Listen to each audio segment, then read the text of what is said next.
When we face a problem, whether it's planning a trip, fixing a Lego model, or leading an organization, our natural tendency is to sort of race ahead. But some friction, well, that's actually a good thing. I think a good analogy here is the analogy of a race car. The teams that win, they don't go pedal to the metal the whole time. They brake when they go in the corners, they pull in for pit stops, and when the car is on fire, they pull over, stop, and get out so they don't die. So a customer, an employee, a senior leader, when they want to do something and they run into obstacles that make it slower, harder, more frustrating, we call this organizational friction. And a lot of times that's a bad thing, but sometimes that's a good thing. I'm Bob Sutton. I'm an organizational psychologist and best-selling author of 8 books, including The Friction Project, How Smart Leaders Make the Right Things Easier and the Wrong Things Harder.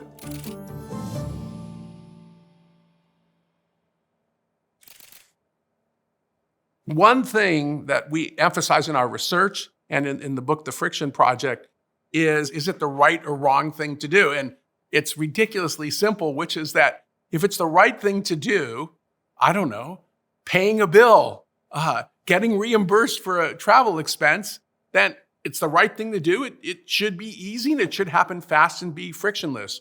But if it's the wrong thing to do, I don't know, stealing money from your organization, breaking a law, well, those things, they should be difficult or impossible to do.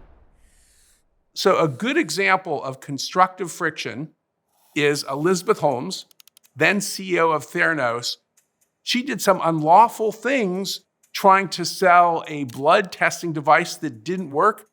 And she started pressing military officials to put her blood testing device on military helicopters. And in fact, she even had a 4-star general press the sort of lower level lieutenant colonel bureaucrats to put this on helicopters, and they refused because it did not have FDA approval. And there's this rule that it had to have FDA approval, which, well, that's actually a good thing.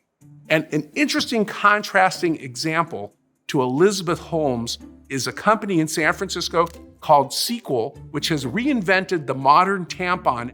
They went through all the friction to develop the product over and over again to get FDA approval, and now it's being manufactured and sold.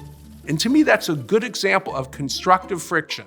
They took the slow, hard road, and now they have a legitimate product that we know works.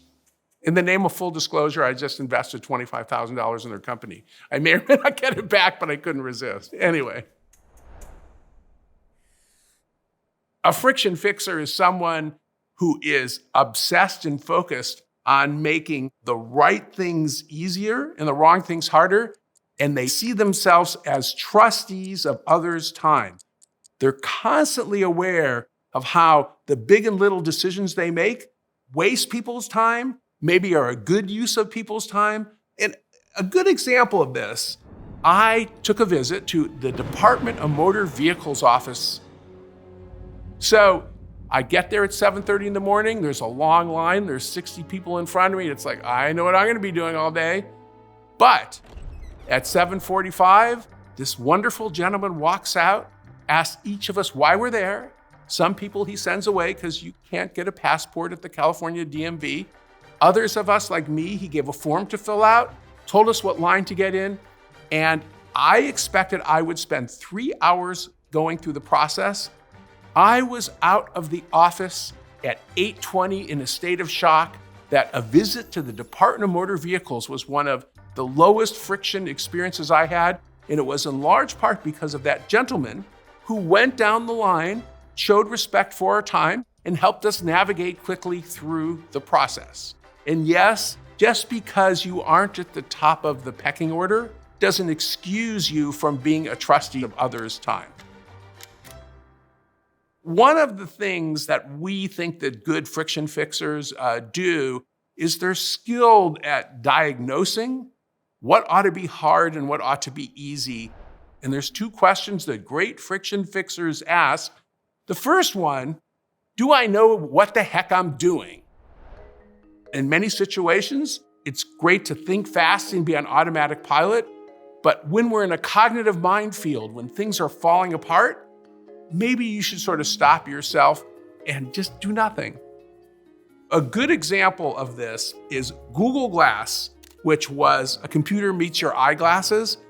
And Sergey Brin, co-founder, saw the product, fell in love with it, and he kind of ripped it out of the hands of the team, even though they were telling him it wasn't ready for prime time, manufactured thousands of them, gave them to a bunch of famous people, but it had battery life problems, security problems, it didn't work, people couldn't figure out how to operate it, and it was actually on the list of the worst products of all time. So sometimes, even if you're the boss, you need to slow down and think before you make a dumb decision. So that's the first one. The second diagnostic question is whether or not the decision is reversible. Firing the CEO, acquiring a company, selling your company. If you're going to make a decision like that, you got to kind of slow down and not screw it up. But if you're doing something that's reversible, then in that situation, you should sort of throw it out in the world and see what happens. I'll tell you a little story. There's a famous firm called IDEO, and it used to be 50 people, and it was great. They'd have everybody together. It would feel like a community. They grew to 150 people. There was confusion. They had a hard time staffing projects. And so the CEO and founder, David Kelly, called the whole company together. But right before this meeting, he shaved off his Groucho Marx type mustache. And none of us had ever seen him without his mustache, including his wife, who screamed. And he looked at everybody in the room and he said, okay, we're going to do a reorganization. This change is just like my mustache. It's a reversible prototype. We can change the structure just as I can re-grow back my mustache. Now, if he cut off his finger, that would not be a reversible prototype. So you've got to be careful that some prototypes and some changes are one-way doors, that there's no going back.